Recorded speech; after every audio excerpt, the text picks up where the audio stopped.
സന്ദർശനം വളരെ ചർച്ചയിൽ വരികയാണ്. സാർ, ഈ സന്ദർശനത്തിൽ പ്രധാനമായി വായ്പകളും ക്രെഡിറ്റ് കാർഡുകളും വഴിയോര കച്ചവടക്കാർക്കും യുവജനങ്ങൾക്ക് ലഭിക്കുന്ന പുതിയ സാമ്പത്തിക ആശയങ്ങളും പ്രഖ്യാപിക്കപ്പെട്ടു. PMSVA നിധി പദ്ധതി 2030 വരെ നീട്ടി. 1.15 കോടി വെൻഡേഴ്സിനെ ഉൾപ്പെടുത്തി 7332 കോടി രൂപയുടെ ബജറ്റ് അനുവദിച്ചു. പ്രഥമ ട്രഞ്ച് വായ്പ 15,000 രൂപ, രണ്ടാം ട്രഞ്ച് 25,000 രൂപ, മൂന്നാം ട്രഞ്ച് 50,000 രൂപ വരെയുള്ള വായ്പകൾ കൊലാറ്ററൽ ഇല്ലാതെ ലഭിക്കുന്നു.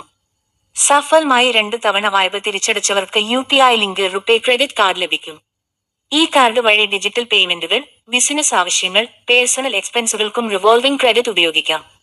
ക്രെഡിറ്റ് ലിമിറ്റ് 30,000 രൂപ, 20 മുതൽ 50 വരെ ദിവസത്തെ interest free period, cashback incentives എന്നിവയും ലഭിക്കുന്നു. കേരളയിലെ 10,000 വെൻഡേഴ്സ്ക്കായി ക്രെഡിറ്റ് കാർഡ് വിതരണം ചെയ്തു.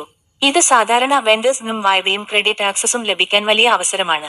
മത്സ്യത്തൊഴിലാളികൾ, തീരദേശ ജനങ്ങൾ, ചെറുകിട വ്യാപാരികൾ എന്നിവർക്കായി പ്രത്യേക സബ്സിഡി പദ്ധതികൾ, ഇൻഷുറൻസ് പദ്ധതികൾ കേന്ദ്ര സർക്കാർ പ്രഖ്യാപിക്കും. PMSVA നിധിയുടെ വിപുലീകരണത്തോടെ ഇടനിലക്കാരില്ലാത്ത ജനങ്ങൾക്കും ക്രെഡിറ്റ് ഹിസ്റ്ററി ഉണ്ടാക്കാനുള്ള സാധ്യത ലഭിക്കുന്നു.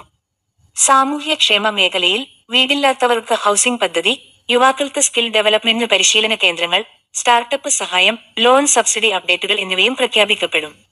വിഴിഞ്ഞം തുറമുഖം ദേശീയ പ്രാധാന്യമുള്ള പദ്ധതിയായി പ്രഖ്യാപിച്ച് കൂടുതൽ കേന്ദ്ര സഹായം ലഭിക്കാനും ലോജിസ്റ്റിക് പാർക്ക്, കണ്ടെയ്നർ ടെർമിനൽ, വ്യവസായ മേഖലകൾ വികസിപ്പിക്കാനും തീരുമാനങ്ങൾ ഉണ്ടാകും. ഇതിലൂടെ ആയിരക്കണക്കിന് തൊഴിൽ അവസരങ്ങൾ സൃഷ്ടിക്കും. ഡിഫൻസ് സ്പേസ് മേഖലയിൽ ഇസ്രോ വിക്രം സാരാഭായി സ്പേസ് സെന്ററുമായി ബന്ധപ്പെട്ട ഗവേഷണ പദ്ധതികൾ പ്രഖ്യാപിക്കപ്പെടും. പ്രതിരോധ മേഖലയിലെ സ്വകാര്യ നിക്ഷേപങ്ങൾ കേരളത്തിലേക്ക് ആകർഷിച്ച യുവ എഞ്ചിനീയർമാർക്കും സ്റ്റാർട്ടപ്പ് ഉടമകൾക്കും അവസരം ലഭിക്കും. IT ഡിജിറ്റൽ മേഖലയിൽ ടെക്നോപാർക്ക് വിപുലീകരണം, AI, cyber security, data centre തുടങ്ങിയ മേഖലകളിൽ നിക്ഷേപങ്ങൾ ആകർഷിക്കുന്ന പദ്ധതികളും പ്രഖ്യാപിക്കപ്പെടും. സർ, ചുരുക്കി പറഞ്ഞാൽ ഇന്ന് പ്രഖ്യാപനങ്ങൾ വെറും രാഷ്ട്രീയ പരിപാടി അല്ല. ഇത് കേരളത്തിന്റെ ഭാവി വികസന ദിശ നിർണ്ണയിക്കുന്ന സന്ദർശനമാണ്.